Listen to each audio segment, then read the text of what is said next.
Bonjour et bienvenue dans l'épisode. Aujourd'hui, j'accueille Lynn, la cofondatrice de Juno Technologies, une entreprise qui vise à réduire les douleurs menstruelles grâce à un appareil innovant. Elles ont fait les approbations pour Santé Canada, sont en voie de l'obtenir pour leur nouveau prototype. Elles ont breveté la technologie et sont en voie de l'obtenir. Pour financer le projet, elles ont reçu plusieurs subventions, ont même fait une ronde de financement dilutif dans leur entreprise. Dans cet épisode, on parle de comment elles ont lancé l'entreprise, comment les cofondatrices se sont rencontrées, d'où est née l'idée derrière réduire les douleurs menstruelles et innover pour la santé de la femme. On parle aussi du parcours de Lynn, qui est ingénieure, mais également était une ancienne athlète. Bref, Lynn est une femme très inspirante et j'espère qu'elle vous inspirera aussi. Bon épisode!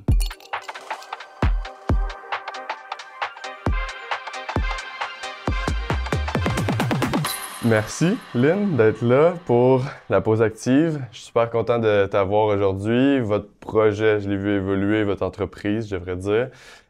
Puis, je suis curieux de savoir aussi où vous en êtes rendu où. Donc, merci d'être là aujourd'hui. Merci à toi d'avoir pensé à nous pour la pause active. On est je suis très contente d'être là et de représenter mon équipe. Merci, merci. Si on commençait un peu pour les gens qui te connaissent pas, si tu voulais te présenter un peu, t'es qui, tu viens d'où, tu fais quoi? Oui, tout à fait.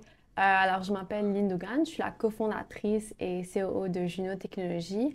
Je suis ingénieure électrique de formation, mais je me suis lancée en entrepreneuriat il y a 3, 4 ans, je ne sais plus, quelque chose comme ça.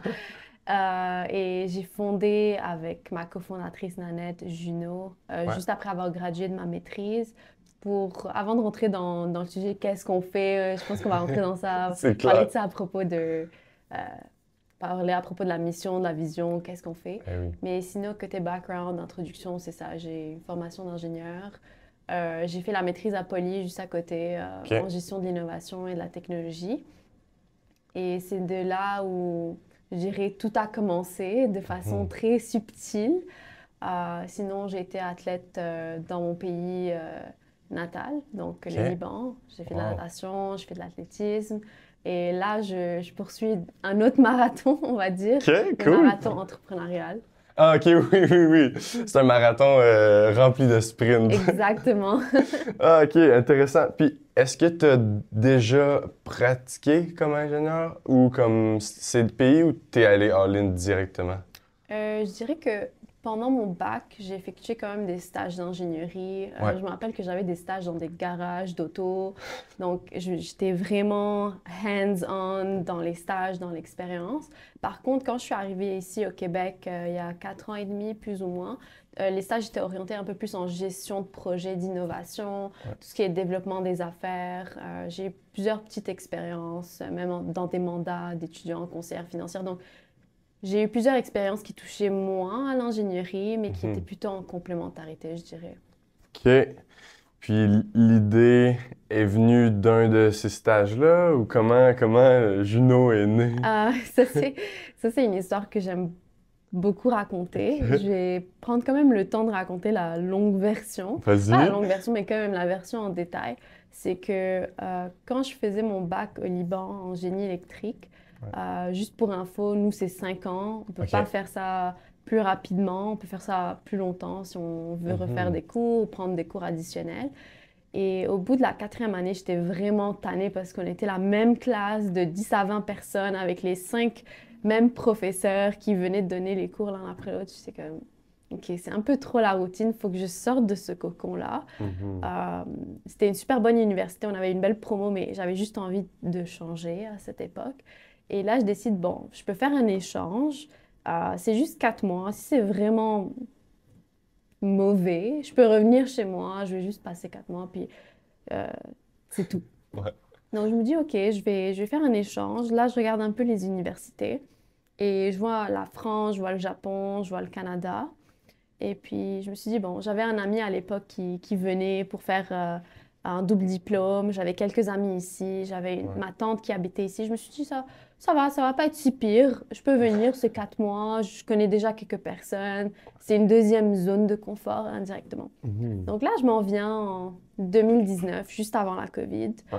Je fais mon échange, puis je suis de nature introvertie. Donc, j'ai décidé de participer à un événement de réseautage qui était dans, je pense, à L'Oréal, si je ne me trompe pas. OK. Donc, ils avaient sélectionné quelques étudiants, puis j'ai été sélectionnée, je suis partie. Le but, c'était vraiment pas d'avoir une job à la fin. Moi, je retournais chez moi, terminer mon projet de fin d'études d'ingénierie, avoir mon diplôme. Et puis, c'est là où je rencontre ma cofondatrice pour la première fois. Sans le savoir, on s'est juste rencontrés. On était deux OK. étudiantes à Poly qui participaient à l'événement de réseautage. Et puis, on s'est juste ajouté sur les réseaux sociaux et ça s'est arrêté là. OK. Mais cette rencontre, je dirais, ça a tellement changé ma vie. Comme je me dis, si j'avais pas fait l'échange, si j'avais pas comme, participé à l'événement de réseautage ou connecté avec elle, je serais pas ici en ce moment. Ouais. Je pense que c'est vraiment comme butterfly effect. Mhm. Et bref, donc, fast forward, je reviens à Poly pour faire ma maîtrise Ouais. parce que j'ai bien aimé le système. J'ai trouvé que tout était bon. J'ai aimé Montréal. Je me suis bien adaptée. Je me suis fait des amis. Je suis revenue Ouais. pour de bon cette fois. Et c'était la COVID. Donc, tout a changé. Plaisant. C'était pas en personne ni quoi que ce soit. Les cours de maîtrise, c'est vraiment le soir. Donc, tout le monde était en sa caméra. Ouf, ouais. Oui. Et là, je vois le nom de ma cofondatrice, Nanette, sur Zoom. Puis je vois qu'elle me contacte directement après, pendant le cours. Elle me dit, qu'est-ce que tu fais là? Je dis, oh, ben, je suis revenue, je faisais un échange, puis là, je suis revenue pour faire une maîtrise. Puis la première question qu'elle me pose, c'était, t'as étudié en quoi déjà? Moi, je me dis, drôle de question, comme bonjour, ça va? Je lui dis en ingénierie électrique, pourquoi? Elle me dit, je cherche quelqu'un en ingénierie électrique et j'ai une idée. Mhm. Donc, l'idée est vraiment venue d'elle. Ouais. Elle a étudié un peu en physio, elle a fait génie mécanique, puis elle cherchait OK. quelqu'un en génie électrique parce que notre produit, c'est vraiment la fusion de toutes ces compétences-là et Clairement. expertise. Euh, donc, elle est venue avec l'idée, elle me l'a présentée, puis c'est sûr, on a travaillé là-dessus et ça a évolué de ce moment-là en Ben oui. 2021, 2020 jusqu'à aujourd'hui. Donc, l'idée est née vraiment d'une retrouvaille de deux personnes Ouais. qui se retrouvaient durant la COVID, en ligne, pendant la maîtrise à Poly, qui se sont entendues sur une idée. Donc, Oui. elle m'a juste dit, j'ai l'idée d'un produit pour les douleurs menstruelles parce que moi, je suis frustrée par ce problème. Les médicaments, ça ne me convient pas. J'ai essayé plein de choses. Puis moi, je partageais ce problème-là aussi. Surtout Mhm. que j'ai été disons, j'ai été athlète de haut niveau. Puis j'ai manqué énormément d'entraînement ou j'ai mal performé dans des compétitions. Tout ça parce que je prenais des médicaments. Puis après peut-être 5 heures ou 4 heures, je sentais un soulagement. Mais je ne savais pas si c'est mon corps qui s'adaptait ou c'est le médicament ou quoi que ce soit d'autre. Donc voilà. OK. Wow! Il y a tellement de choses dans cette Ouais, histoire-là. c'est C'est comme vraiment beaucoup cool. d'événements l'un après l'autre. Ben oui. Puis là, tu dis, dans le fond, moi, je suis toujours curieux de comprendre la complémentarité aussi des partenaires, là. Toi, tu as un background en génie électrique, avec aussi ta maîtrise en gestion, ça t'amenait ce bagage-là. Ouais. Nanette, elle a étudié en physio et en génie mécanique. Elle a Ouais, fait comme une technique ou... donc, elle a fait quelques années en physio. OK. Et puis après, elle a obtenu son bac à Poly en génie mécanique. Et puis c'est là où on s'est retrouvé à la maîtrise d'ingénierie à Poly. OK. Donc oui, je dirais, on est assez complémentaires dans le sens que moi, j'ai l'expertise en ingénierie électrique, elle, le côté mécanique. Puis c'est exactement ce qu'on a besoin pour le produit. Ouais. Donc voilà. OK.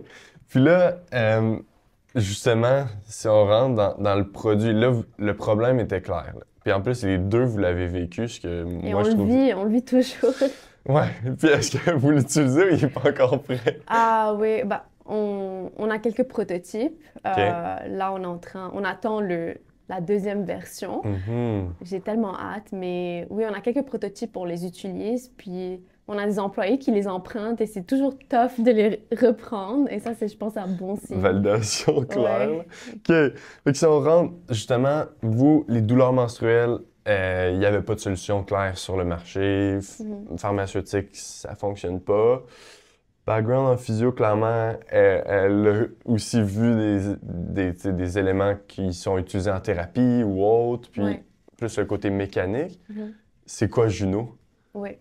Donc, chez Juno, ce qu'on fait, c'est qu'on développe un dispositif qui est médical. Donc, il doit être approuvé par Santé Canada, FDA, tout ce qui est Mhm. autorité réglementaire équivalente, Ouais. qui est en fait discret et portable. C'est comme un patch hardware qui se colle directement sur la peau et qui soulage les douleurs menstruelles rapidement et sur de longues durées. Donc, l'idée derrière Juno, c'était vraiment d'avoir une solution on the go. C'est comme ça qu'on l'explique pour les femmes qui veulent tout simplement soit pas prendre de médicaments ou qui veulent diminuer leur prise de médicaments pour n'importe quelle raison.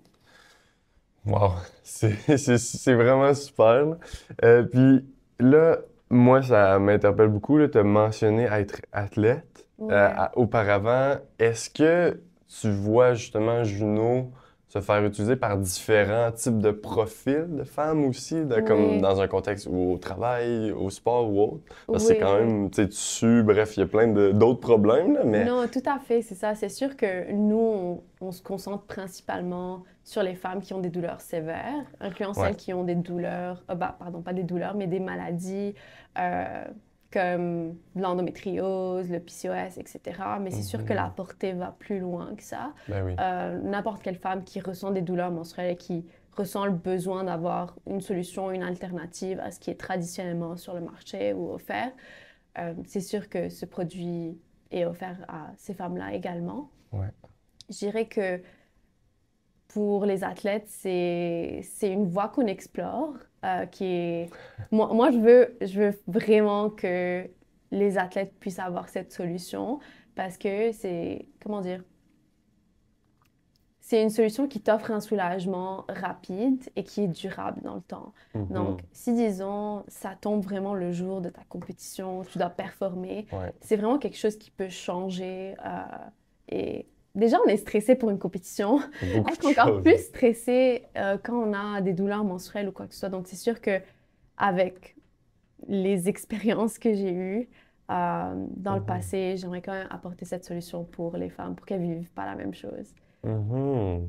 Ok, très cool. Puis là, est-ce que, c'est sûr qu'avec la transition vers l'entrepreneuriat, vers la carrière, tout, il y a plein de transitions qui se passent. Mais est-ce que tu pratiques encore ces sports-là ou tu as changé? Puis là, ton main focus, c'est le sport de Beaucoup l'entrepreneuriat. moins, Ok, beaucoup moins. ouais, Je dirais vraiment comme dès que j'ai commencé mon bac au Liban, ouais, en génie électrique, j'ai réduit le nombre d'heures d'entraînement par semaine, ouais. tout simplement parce qu'on n'a pas le même système qu'ici.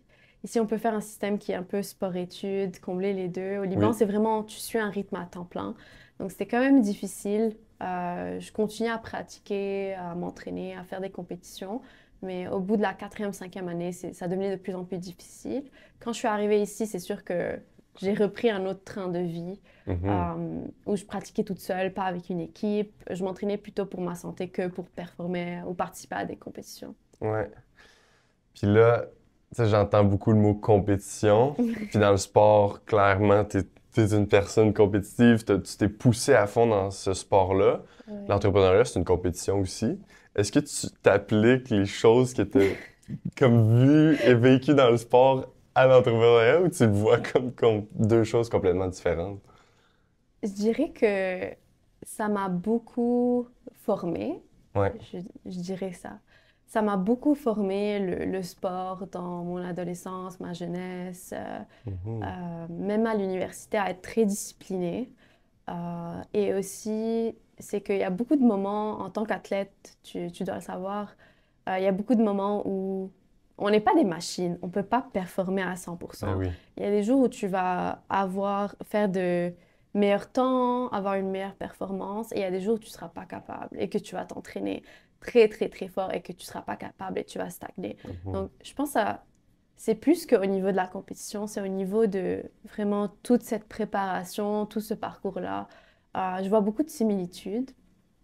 Et je pense que ça m'a formée indirectement Mhm. à pas baisser les bras. Il y a beaucoup de fois où j'ai voulu, si mes parents voient ils voient cette vidéo, ils vont comprendre. Et il y a beaucoup de fois où, juste parce que j'arrivais pas à performer, j'avais quelques mois difficiles, je voulais baisser les bras et mes parents me disaient non, ne baisse pas les bras, continue. Mhm. Euh, tu as les compétences, tu peux y arriver. Euh, donc, je trouve ça très similaire dans ce parcours Ouais. entrepreneurial. Et au niveau des compétitions, oui, il y a toujours le fait de performer, que ce soit pendant les pitchs, les présentations, euh, Ouais. même dans les événements, essayer de tout faire en même temps, participer, Ben oui. be everywhere. Je pense que c'est un tout, ça va au-dessus de la compétition pour moi. Non, c'est clair. Puis je le vois, là, avec toutes les compétitions que vous gagnez, clairement, vous l'avez dans le sang. Nanette aussi est clairement Oui, compétitive, là. Puis aussi, beaucoup de rigueur, de travail acharné. Tu sais, faut être résilient, là. Puis ça, clairement, 100%. vous l'avez. Puis on salue tes parents aussi de t'avoir encouragé, clairement, là. Si on revient justement en arrière, là, euh, au début, Oui. justement, là, c'est Nanette qui est venue à te pitcher l'idée. Là, vous êtes comme, OK, on la travaille ensemble. Mhm. Est-ce que, comment vous avez bâti cette relation-là un peu inversée de comme, OK, on entreprend dès le début Mhm. ensemble. Comment on bâtit une relation qui est solide, Mhm. puis on apprend à se connaître à travers tout Ouais. ça, là? Ouais. Non, tout à fait. C'est une très bonne question. Puis, euh, je trouve que la base de l'entreprise, c'est toujours les cofondateurs. Ouais. Si ça va mal entre eux, ça se répercute sur les employés, sur les stagiaires.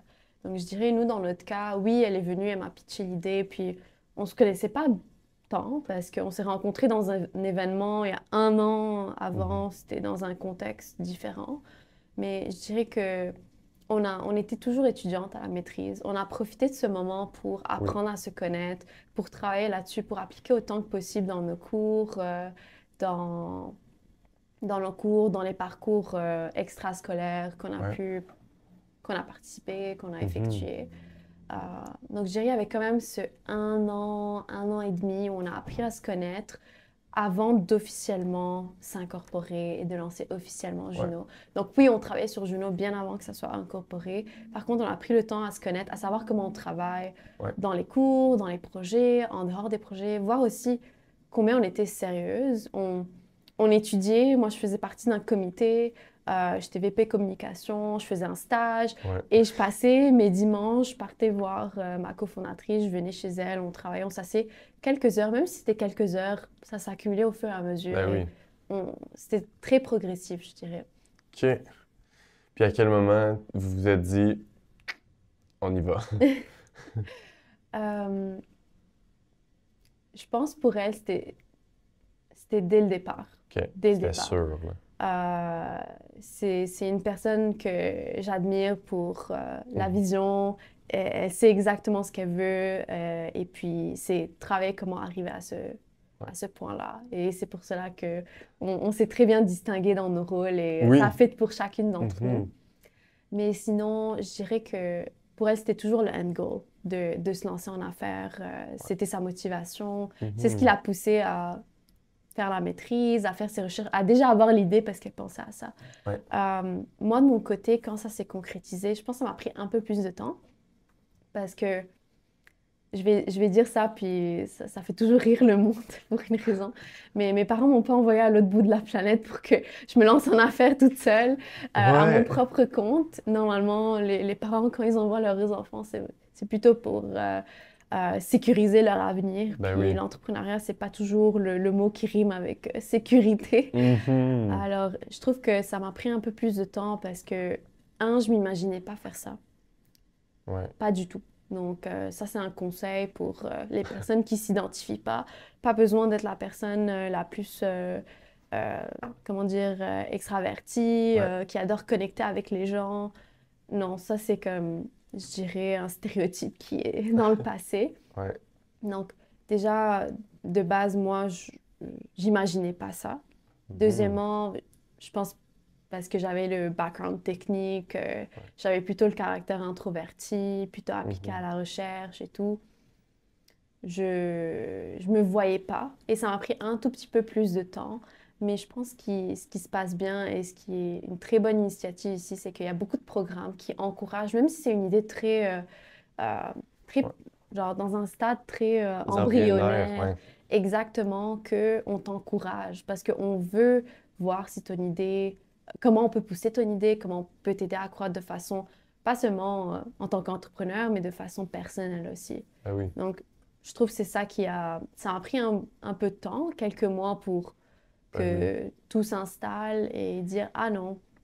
Moi, en fait, le moment où ça m'a hit, c'était vraiment quand on commençait à appliquer à des bourses et Mhm. on avait de l'attraction dès le début. Ouais. Je me suis dit, si je me retire de cette aventure, je vais le regretter toute ma vie. Même si ça marche ou pas, je vais le regretter. Et Mhm. c'est ça qui m'a hantée, qui m'a dit, OK, on y Ouais. va. Quand il y a des gens qui y croient même plus que vous, des fois, ça met de la pression autour à OK, ben Ouais. là, faut performer, Ah, faut y arriver. Tu sais. c'est que nous, on croyait dès le départ, mais c'est juste que, tu sais, tu as toujours des moments où tu doutes, surtout au tout début. Au tout Tout le début, temps. tu te dis, Ouais. je suis pas la seule à avoir une idée, il y a plein d'autres idées, il y a plein de gens qui font de l'entrepreneuriat. Donc, il y a plein de questions qui viennent, puis c'est juste oser faire le pas. Puis je Ouais. pense que on devait juste avoir bah, pour moi, je devais juste avoir ce petit push de l'externe pour Mhm. me lancer à 100%. Ah, très cool. Puis vous n'êtes pas donné aussi un petit défi, là. C'est quand même une grosse technologie. Puis là, tu t'en as parlé, là, vous devez ou vous deviez passer par toutes les approbations de Santé Canada, là. Ouais. Euh, Est-ce qu'il y avait d'autres comme éléments sur le marché qui étaient déjà comme faits ou vous étiez comme OK, ça c'est une idée, si on la fait puis on passe à travers toutes tu sais, les barrières qui sont Mm, possibles, on va vraiment être seté, là. oui.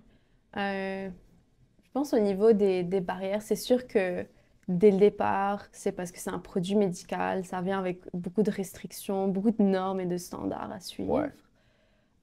Mais je trouve que le fait on savait pas exactement dans quoi on s'embarque, c'était mieux parce que ça fait très peur au départ.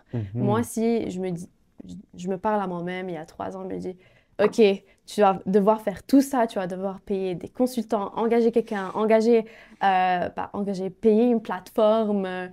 Donc, ça fait peur, mais Oh je oui. trouve le fait de découvrir au fur et à mesure, ça calme un peu les choses. C'est bien tombé que, oui, on est toutes les deux ingénieurs, on est assez techniques, mais qu'on n'est pas des entrepreneurs dans tout ce qui est dispositifs médicaux, qu'on vient pas de ce Ouais. monde-là et qu'on a appris au fur et à mesure, ça nous a aidés. Ouais. Euh, c'est sûr que d'autres barrières, c'est au niveau, il y a de la compétition. Il y a de la compétition dans tout ce qui est dispositifs médicaux, dispositifs non médicaux. Il y a de la compétition indirecte avec les médicaments, les bouillottes. Ouais. Donc ça aussi, c'est trouver son spot, je dirais, Mhm. Ouais. trouver sa valeur ajoutée dans ce marché-là, son positionnement. Et autre barrière dans ce défi, oui, je dirais que c'est ça, les technologies, le réglementaire, Ouais. le financement aussi, parce que qui dit réglementaire dit tu as besoin des approbations, tu as besoin de faire tout ce processus-là, puis ça coûte.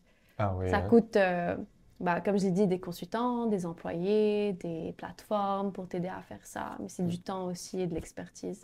Ah oui, tellement. OK. Ouais. Puis là, vous en êtes où par rapport à tout ça?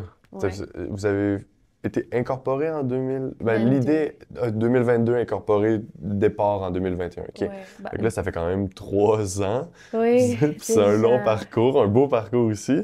Vous en êtes où en date d'aujourd'hui? Euh, c'est ça, on a commencé tout doucement en 2021. On s'est lancé Ouais. officiellement à temps plein, progressivement vers le temps plein en été 2022. Cool. Là, on a déjà sorti un premier prototype qu'on a testé pendant un projet pilote. Mhm. Et c'est souvent lui qu'on présente dans les compétitions, dans les présentations, etc. Ouais. Et qu'on emprunte pour nos employés ou pour les personnes qu'on connaît. Mais sinon, là, on est vraiment dans notre dernière phase de développement. On est dans les dernières étapes vers tout ce qui est manufacturing. Donc, OK. on s'attend à avoir une deuxième très belle version dans les prochains les prochaines semaines, je Oh, dirais. wow! J'ai tellement hâte. On a fait... Ça ressemble au prototype, mais il y a eu des améliorations, Mhm. des très belles améliorations. Et puis, au niveau de la performance, du look, Ouais. de la portabilité, OK. de la connectivité aussi. Ouais. Donc, j'ai très hâte de pouvoir annoncer ça Ah, dans les malade. prochains mois. OK.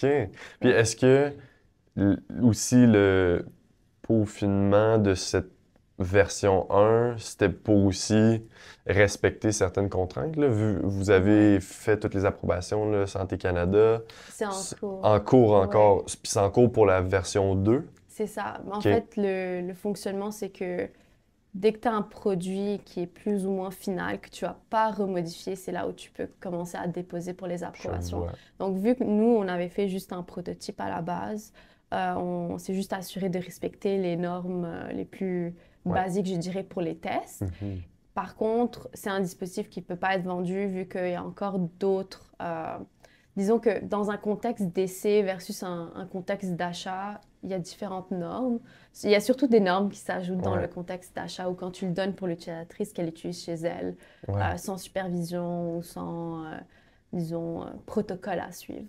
OK. Donc, oui, on avait fait ce qu'il fallait pour pouvoir aller tester. Par contre, là, on est en train de vraiment passer dans toutes les normes pour s'assurer d'avoir les approbations nécessaires. Et voilà. La partie le fun.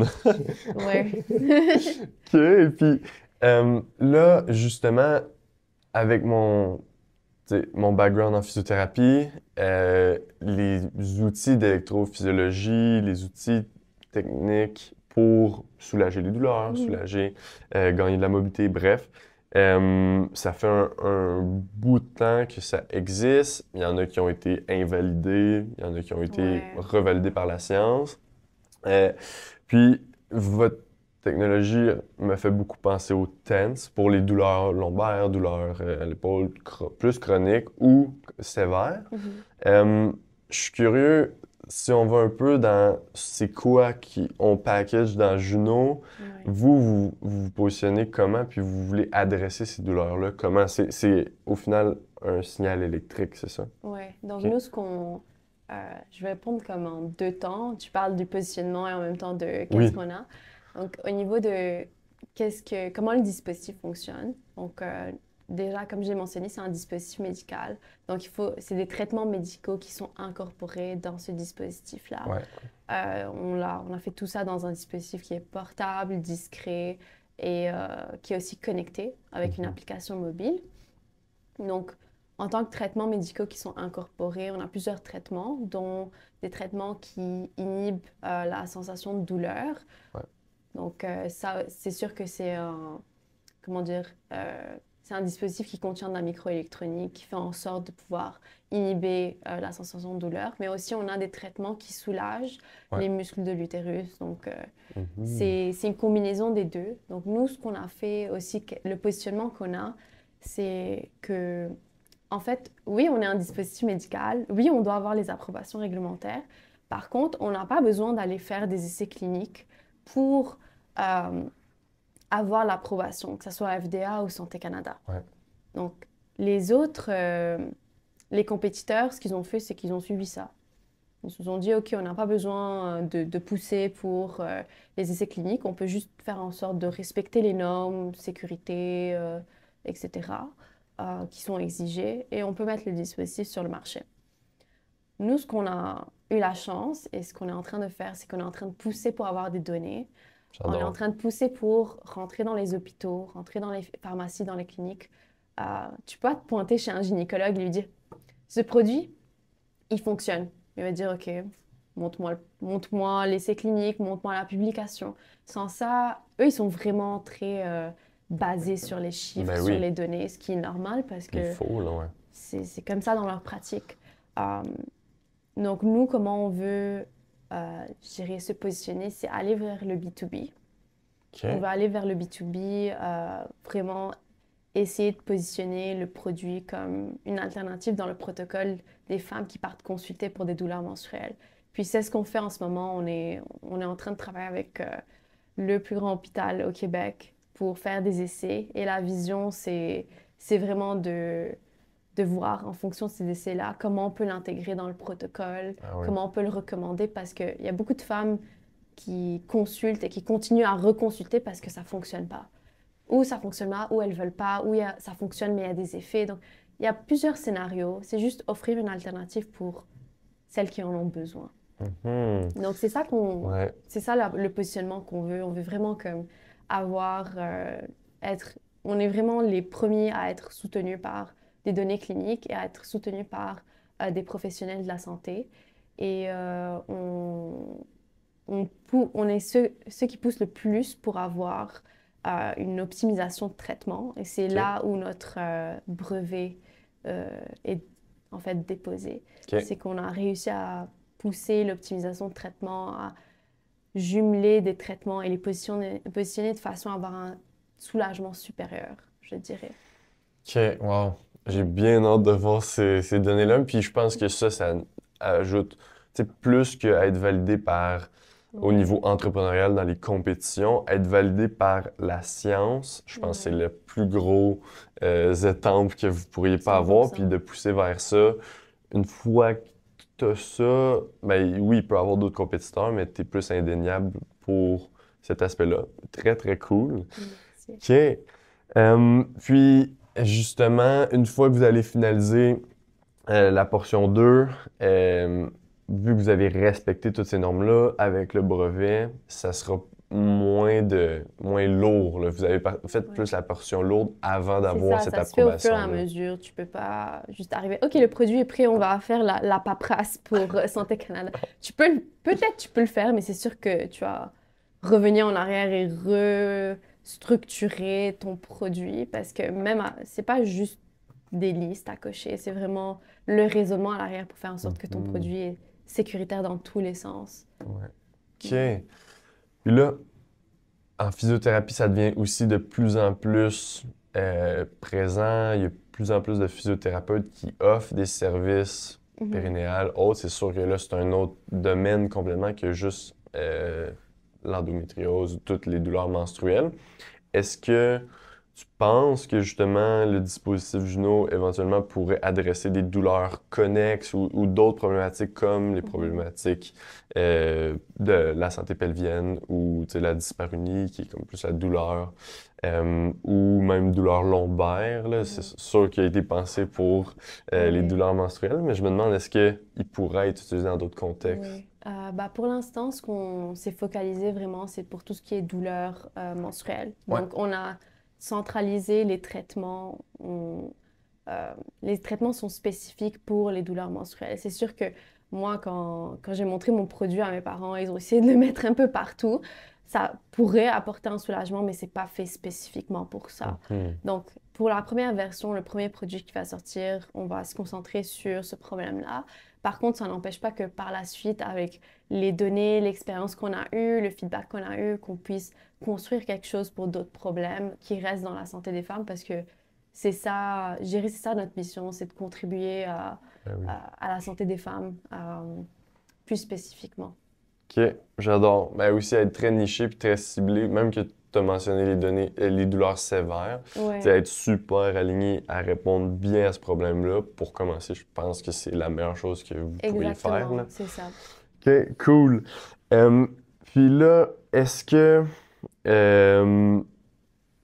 dans ton parcours entrepreneurial, j'ai le goût de t'amener un peu dans le segment claque d'en face, qui est comme on en a beaucoup là en entrepreneuriat, on en a beaucoup, Ouais. surtout en innovation en santé, dans un milieu autant complexe. Mhm. Tu as dû en vivre beaucoup, des claques d'en face ou des remises en question. Ouais. As-tu des moments qui te viennent en tête de comme ouf, là, je re-questionne, est-ce que je retourne au Liban? Est-ce que je retourne être athlète? Oui. J'ai eu beaucoup de claques dans la face en tant qu'entrepreneur, mais aussi en tant qu'immigrante. Hmm. Je pense que c'est plutôt le deuxième côté qui m'a dit est-ce que je vais pouvoir rester ici? Ah Donc, oui. petite parenthèse sur le côté entrepreneur. Puis, il y en a plein ici à la base où on est en train de se parler en ce moment qui Ouais.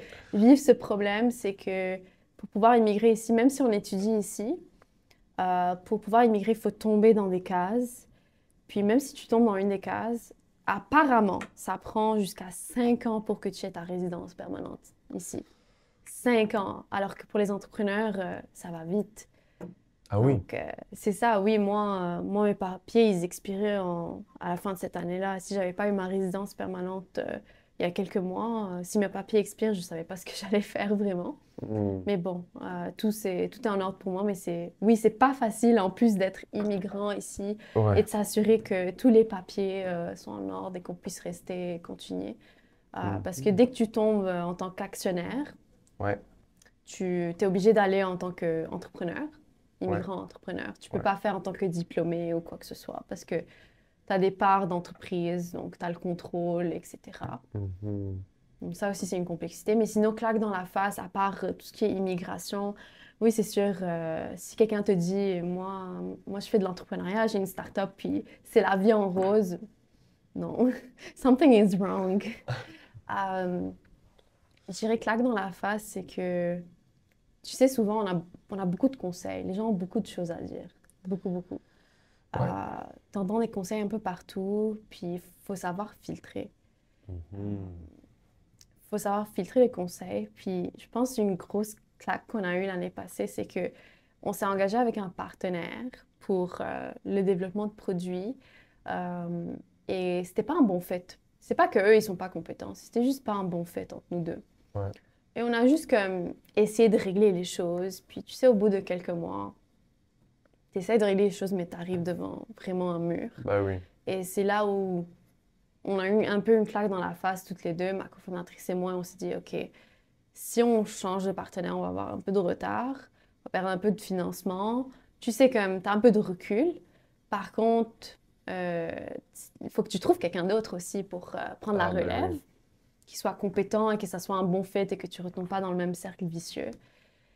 Et sinon, c'est si on continue avec lui, OK, on le connaît, on n'a pas à chercher quelqu'un d'autre, mais c'est pas un bon fit. Est-ce qu'on veut être avec un partenaire qui a pas la même vision, les mêmes valeurs que nous? Donc, c'est pas facile de... Je trouve que... C'est qui m'avait dit ça? Je trouve fail fast Ouais. and learn faster, quelque chose comme ça. Mhm. C'est vraiment ça. Faut pas avoir peur de faire des erreurs parce qu'au contraire, tu apprends. Moi, maintenant, j'ai appris que même dans tes partenaires externes, pas juste les cofondateurs, pas juste l'équipe interne que tu embauches, faut que tu vois si c'est un bon fit. C'est pas juste un contrat, tu m'aides à avancer, à faire mon produit, à Mhm. produire ou quoi que ce soit, mais Ben c'est oui. voir si eux, ils sont vraiment prêts à t'amener à la prochaine étape et à t'aider dans ta mission. Euh, je trouve que c'est ça. Ça, c'est une grosse claque Ben oui. qu'on a eue. OK, puis ouais, c'est ça, c'était même pas un cofondateur, c'était un partenaire Non, non, externe non, pour c'est l'aide ça. à la production ou autre. Ah, C'est OK, ça. wow. C'est ça, c'est ça. Mais, puis en fait, même chose avec vos employés, là. Clairement, ça prend un fit quand vous les avez, là. Ouais. Ça, comment c'est gérer justement des gens dans ton équipe quand il y a tellement d'incertitudes, t'as embarqué des employés? Ouais. Honnêtement, ça s'est pas mal bien passé pour nous. Toute Cool. l'équipe, on les a embauchés progressivement à partir de, je dirais, été 2023 jusqu'à automne 2023, tous ensemble, puis ils sont tous jusqu'à présent dans l'équipe. Et Bonne ils rétention. veulent... Ouais.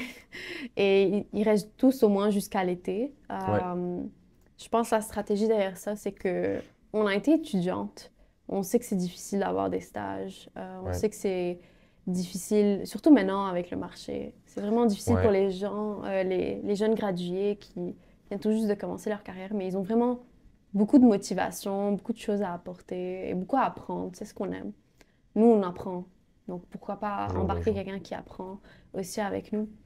Euh, donc, c'est ça. Je trouve que la stratégie, c'était vraiment de trouver des stagiaires, un mix de stagiaires et d'employés pour balancer un peu Ouais. l'expertise à l'interne. Et juste les embarquer, tu vois, au fur et à mesure. Puis après, de les transitionner vers un statut d'employé ou une position d'employé. Cool. Ouais. Puis tout ça, c'est pré-revenu. C'est Ouais. comme le produit n'est même pas lancé. Vous Ouais. avez tellement de choses que vous avez dû travailler énormément fort pour. Mais comment vous réussissez à vivre ou comment vous financez des employés? Est-ce que vous avez fait des rondes de financement ou c'est tout justement en compétition bourse que vous avez réussi à Ouais. make it? C'est un peu des deux. OK. On a, bah, en fait, jusqu'à, je dirais, la fin de l'année 2024, on était vraiment sur les bourses, sur les subventions, Ouais. sur les compétitions, etc.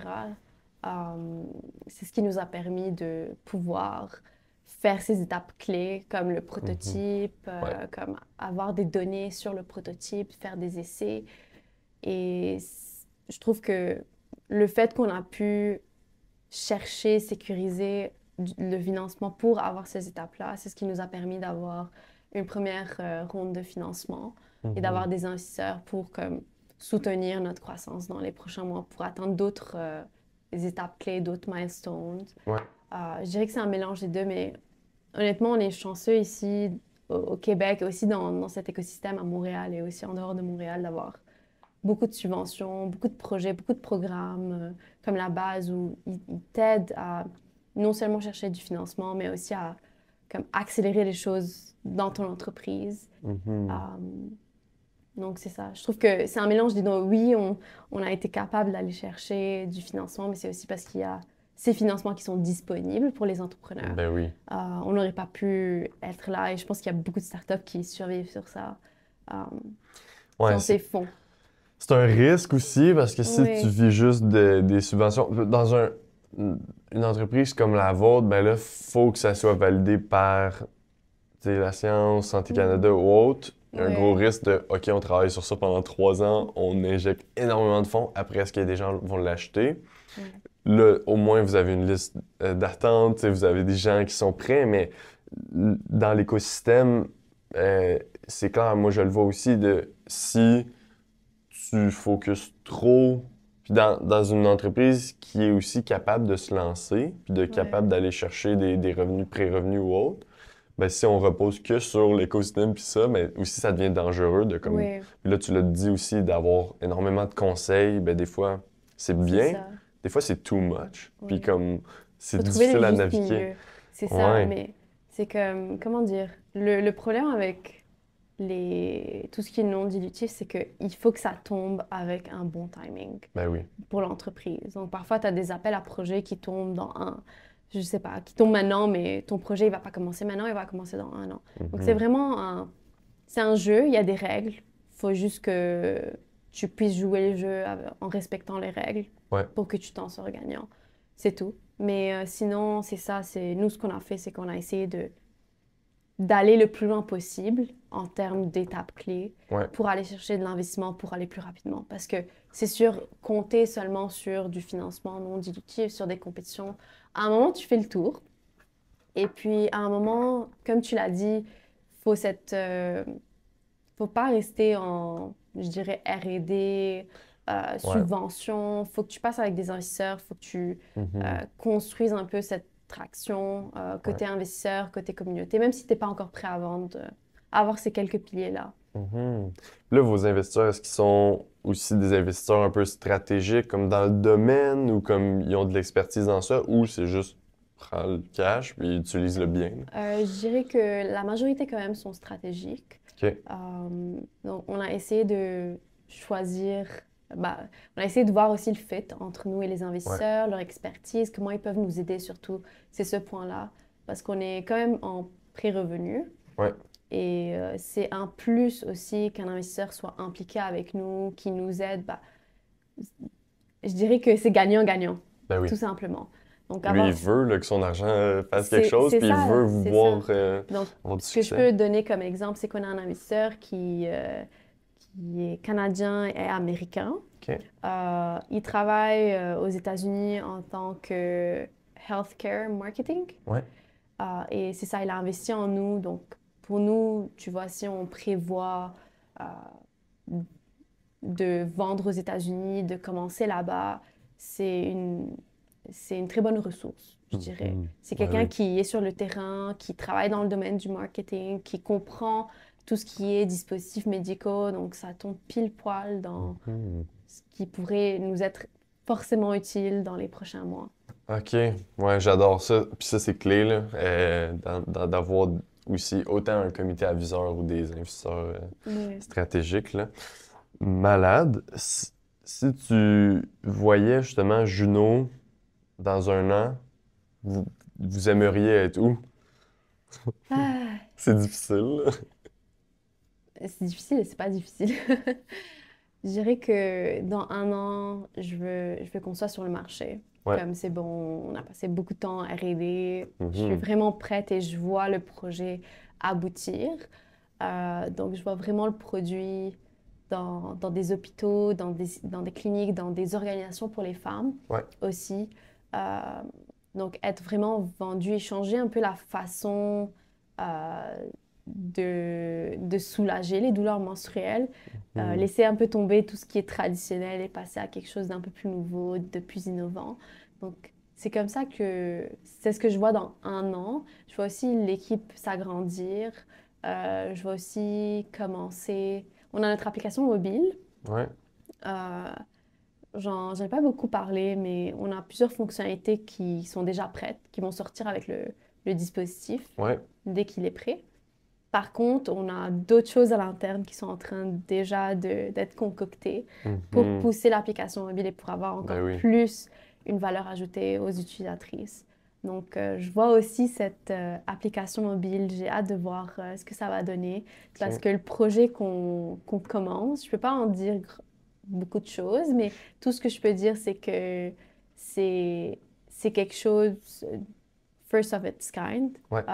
On n'a pas trouvé de projet similaire. Et si on réussit à passer le cap avec ça, ça va changer énormément les choses et ça va être un autre niveau pour nous. Donc, voilà. J'adore. Intriguant. Puis, avez-vous, là je te mets sur le spot, là, mais avez-vous une Ouais. date de lancement en tête ou comme vous dites, OK, le Mm. 26 février 2026, on est là. J'ai pas vraiment une date en tête parce qu'on attend vraiment de pouvoir finaliser le tout, donner une date. Moi, j'aime vraiment être ça ponctuel, Mhm. mais on s'attend à ce que ça soit au début de l'année 2026. On est vraiment dans les dernières étapes. On voit que c'est le bout du tunnel et on, on- on prépare tout pour les approbations réglementaires. Donc, normalement, ça devrait être that's it. Mm. Wow, j'adore. Euh, pour conclure l'épisode, puis là, t'en as donné plein à travers Oui. l'épisode, mais est-ce que c'est le segment un peu de la pépite d'or, là? Si t'avais à revenir en arrière, si t'avais à donner à quelqu'un un conseil qui se lance justement à la base ici dans un parcours, tu dirais quoi? Euh, ouais, c'est ça, j'ai plein de conseils en tête, mais je trouve le plus important pour ceux qui commencent ou si moi je revenais en arrière, j'aurais pas, comment dire, j'aurais quand même aimé faire ces fautes-là pour apprendre. Ouais. Donc je dirais pas, ah, si j'avais plus d'expérience ou si je connaissais ça ou si je savais que ça allait se passer. Mais la seule expérience, plutôt conseil, pardon, que je dirais, c'est il faut pas attendre d'être prêt ou de se sentir prêt pour se Mhm. lancer. Parce que moi, je suis le genre de personne que quand je suis certaine à 100% et que je le sais, que je me lance, ou Ouais. c'était comme ça que je fonctionnais dans le passé. Ça va jamais être le cas. Si tu vas attendre le moment où tu vas être prêt pour te lancer en entrepreneuriat ou lancer ta business ou commencer, ça va jamais se passer. C'est un processus où tu apprends. Moi, j'apprends à chaque jour. Ça fait 3 ans presque que j'ai fondé officiellement Juno. Ça fait 3 ans que j'apprends à chaque jour.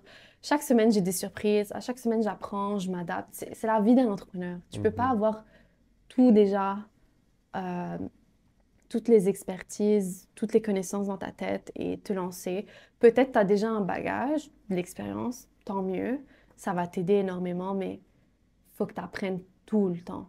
Donc, mon conseil pour toutes les personnes qui ont des idées, n'ayez pas peur, n'attendez pas d'être à un certain moment dans votre vie. Lancez-vous. Il y a plein de programmes, plein de programmes à Montréal, au Québec, qui sont là pour vous aider à construire votre idée, même si votre idée n'est pas finale. Ouais. Nous, quand on pensait à Juno, le dispositif, ça avait pris d'autres formes. C'est pas ce que c'est en ce moment. Ça évolue dans le temps, puis Ouais. on est chanceux d'avoir un écosystème d'entrepreneurs qui s'entraident, redonnent à la prochaine génération et des incubateurs, des programmes. Donc, c'est ça mon conseil, c'est vraiment, n'ayez pas peur, puis j'encourage toutes les personnes à... Il y a des programmes qui sont faits, comme ici à la base, il y a l'éclosion, qui sont faits pour les entrepreneurs qui ont une idée, mais c'est pas encore très bien structuré. N'ayez pas peur, appliquez. Moi, je vous donne une petite histoire super drôle. Le premier programme qu'on a fait, c'était pour des étudiants. Ok. Et puis, tu sais, à la fin de chaque programme, il y a comme des petites compétitions, que ça soit rémunéré ou non. On n'a pas gagné. On n'a pas gagné. Il y a d'autres projets qui ont gagné et ils ont été mis en valeur, mais on n'a pas baissé les bras parce que c'est pas grave, ça fait partie du parcours. Il y aura plein de compétitions, il y a plein de bourses, subventions, quoi que ce soit qu'on n'a pas eu. C'est le cas de tous les entrepreneurs. Donc, il faut juste baisser pas les bras, même si dès le départ, ça marche pas. Nous, c'était notre cas. Donc, notre tout premier programme, la toute première compétition, on l'a pas eu. Ouais. Mais on a continué. Ok. Ouais, puis ça vient aussi avec le background d'ingénieur. Il faut que tout soit parfait avant de se lancer, mais comme tu l'as dit, il n'y a personne qui a la recette parfaite. Fait qu'il faut juste la découvrir, là. Ça s'apprend, ça se construit et ça évolue. C'est ça que je dirais. Cool! Ben, un gros merci. J'ai bien hâte de voir la suite. Excité pour 2026. Moi aussi.